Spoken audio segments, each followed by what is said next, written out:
Donald Trump took aim at China on Friday, escalating one of the world's most consequential rivalries. In a sharp and uncompromising tone, the US president warned that China had become, in his words, very hostile, and threatened to impose a massive increase in tariffs on Chinese goods. The announcement sent shockwaves through global markets and signaled that tensions between Washington and Beijing are entering yet another volatile phase. The day began with Trump walking across the south lawn of the White House, surrounded by reporters shouting questions about the trade dispute. His expression was stern, his gestures deliberate. Moments later, he boarded Marine One, bound for a rally in Ohio, but before takeoff, he posted a message that rippled across continents. On his Truth Social platform, Trump wrote that after Beijing's decision to impose new export controls on rare earth technologies, he would be forced to fight back financially. Those words were not just political theatre, they were an unmistakable declaration of economic confrontation. Rare earth metals, while obscure to most, are the backbone of modern technology. They are found in smartphones, electric vehicles, guided missiles, and even the most advanced wind turbines. Without them, global supply chains would grind to a halt, and China controls nearly 3/4 of the world's refining capacity. Half a world away, in Beijing, the China Rare Earth Society stands as a symbol of that dominance. Its headquarters may appear nondescript, but behind its glass walls lies a network that determines who gets access to some of the planet's most critical materials. The Chinese government has spent decades building this monopoly, often at enormous environmental cost. In the northern city of Baotou, known as the rare earth capital of the world, entire landscapes have been reshaped to feed this industry. Inside its sprawling factories, conveyor belts carry dark mineral sands to be refined through chemical processes that fill the air with fumes. Workers wear masks as they monitor vats of acid. Outside the facilities, massive ponds of grey sludge stretch toward the horizon, the toxic remnants of extraction. These images have long fueled criticism from environmental groups and foreign governments alike. But to Beijing, rare earths are not just an economic resource, they are a strategic weapon. So when China announced on Thursday that it would restrict the export of technologies related to high-performance magnets and alloys, the move was seen as retaliation, a response to US bans on advanced microchips and semiconductor equipment earlier this year. The Biden-era export restrictions had already targeted China's tech sector, and Trump, back in office, has chosen to push that confrontation even further. In his latest post, he accused Beijing of manipulating trade flows, delaying export licenses, and, in his words, taking advantage of the United States for far too long. He declared there was now no reason to meet, with President Xi Jinping effectively cancelling the long-anticipated summit that had been scheduled in Seoul 2 weeks from now. What was once billed as a chance for reset now seems dead on arrival. The tension between Trump and Xi is nothing new. They have met several times over the years in Beijing, Buenos Aires, and at the G20 summits. Footage of their 2019 meeting shows laughter, handshakes, and promises of friendship. But those moments now feel like snapshots from a different age. The smiles have faded, replaced by mutual suspicion. For both leaders, the relationship has shifted from cautious cooperation to open rivalry. As markets opened, the ripple effect was immediate. Asian exchanges tumbled, Wall Street futures dipped. The tech sector, heavily reliant on rare earth imports, braced for turbulence. Analysts warned that if Trump followed through on his threats, a new wave of tariffs could add billions of dollars in costs to global supply chains. Economists fear that this could derail the fragile recovery from inflation that began to ease earlier this year.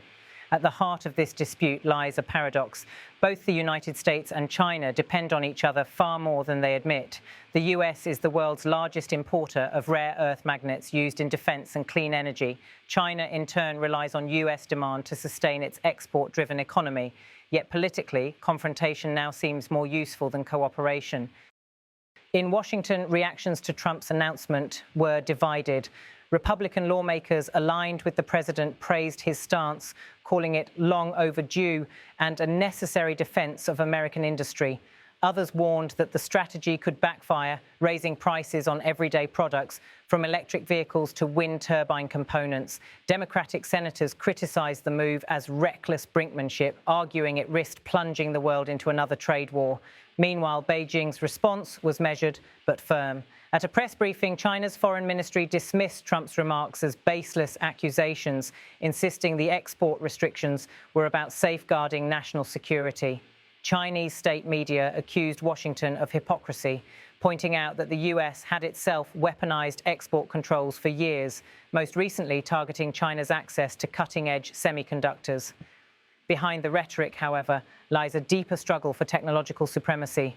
Rare earths are not just metals, they are the building blocks of modern power. The United States wants to break free from dependency, while China seeks to preserve its dominance. Each sees the other's economic leverage as a potential national security threat. In the American heartland, Trump's message resonates. To his supporters in states like Michigan, Ohio, and Pennsylvania, the confrontation with China is framed as a battle for the working class. He reminds them that factories once stood where weeds now grow, that cheap imports undercut American labor, and that standing up to China is not just policy, it's patriotism. America will not be taken advantage of any longer, Trump declared during a recent rally, repeating the same phrase he used in his online post. To his base, this is proof of strength. But economists warn that tariffs, however politically appealing, often act as hidden taxes on consumers. Higher import costs mean higher prices on everything from electronics to renewable energy components. The global implications are profound. The European Union has already voiced concern that this new escalation could disrupt industries across the continent. Japan and South Korea, both heavily dependent on rare earth imports, have called for restraint. Australia, another key supplier of rare earth minerals, finds itself caught between two giants, eager to expand exports to the West, yet wary of angering Beijing. Inside the White House, advisors are divided. Some of Trump's economic team view tariffs as leverage to bring China back to the negotiating table. Others fear an uncontrolled spiral that could alienate allies and strain the US economy. For now, the president appears determined to move forward with what aides describe as a phased tariff escalation, potentially targeting electronics, vehicles, and green energy equipment first. China, for its part, appears equally resolute. State television has been airing documentaries about national self-reliance, echoing Mao-era slogans about enduring hardship for the sake of sovereignty. In editorials, Chinese newspapers emphasize the phrase mutual respect, suggesting that any future dialogue must be conducted on Beijing's terms. Behind the scenes, diplomats from both sides continue quiet communications through back channels, hoping to prevent economic confrontation from spilling into a wider political crisis. But even among veteran negotiators, optimism is scarce. As the day draws on, footage of Trump's helicopter lifting off above the South Lawn plays across global news outlets, a symbol of defiance and distance. The roar of Marine One becomes a metaphor for the state of relations, loud, powerful, and leaving little room for conversation. The US-China relationship has always been cyclical, alternating between cooperation and confrontation, but rarely has it felt this brittle. In 2018, Trump launched his first major tariff campaign, sparking a trade war that disrupted global supply chains. That fight ended with a Phase 1 deal that promised reform. Yet 6 years later, the same grievances remain unresolved: intellectual property theft, state subsidies, and the imbalance in trade flows. This time, the stakes are even higher. The confrontation now extends beyond economics into the realm of strategic technology, artificial intelligence, quantum computing, electric mobility, and clean energy. Both nations view dominance in these fields as essential to national survival, and the competition is accelerating. Economists describe it as the deglobalization era, a world splitting into rival economic blocs. The US is courting allies like Japan, India, and Australia to build alternative supply chains. China is deepening ties with Russia, Iran, and the global South. What began as a tariff dispute has become a test of whose system can sustain itself under pressure. For many Americans, Trump's combative tone evokes memories of his first term, unfiltered, unapologetic, and driven by instinct. Supporters see him as the only leader willing to confront China head-on. Critics see a reckless gamble that could isolate the US from its allies. Yet even his opponents concede that the rare earth issue is real. The US relies almost entirely on foreign imports for these critical materials, a vulnerability that could undermine defense readiness and energy independence alike. Global markets continue to react nervously. Oil prices dip, gold rises, and technology shares waver.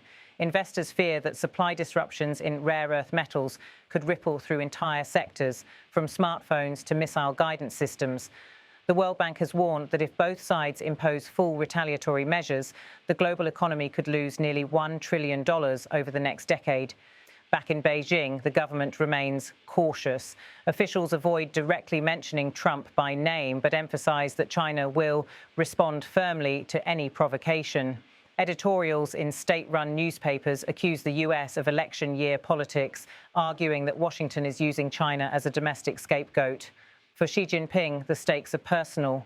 His authority is tied to the perception that he can stand up to foreign pressure without compromising China's interests.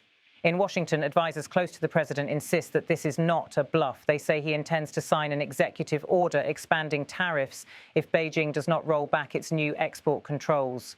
The move, they argue, will show that the US cannot be intimidated. One aide put it bluntly, "The message is simple. If China hits us, we'll hit back twice as hard." But beyond the rhetoric, there's a broader question. Is economic decoupling even possible in a globalized world? The United States and China are not just competitors. They are interdependent giants whose supply chains are woven together. A breakdown in one could destabilize both. As the sun sets over Washington, analysts and diplomats alike are left with uneasy questions. Can two of the world's largest economies find a path back to dialogue, or are they destined to drift further apart? Is Trump's tariff threat a negotiating tactic or the start of a new trade war? The only certainty is uncertainty. The rare earth dispute has exposed the fragility of the modern global order, where a single executive post can shake markets, cancel summits, and redefine alliances. Trump's words echo into the night. We will not let them take advantage of us any longer. Whether that promise leads to a fairer trade system or to deeper global division remains to be seen. As Marine One disappears into the clouds and the lights of the White House fade into the horizon, one thing is clear. The age of cautious diplomacy between Washington and Beijing is over. What lies ahead is an era of confrontation, fought not just with tariffs and trade bans, but with the invisible threads that power the digital age itself. From the corridors of the White House to the refineries of Inner Mongolia, the struggle over rare earths has become the defining fault line of our time. The question now is not who will win, but whether the world can afford for either side to lose.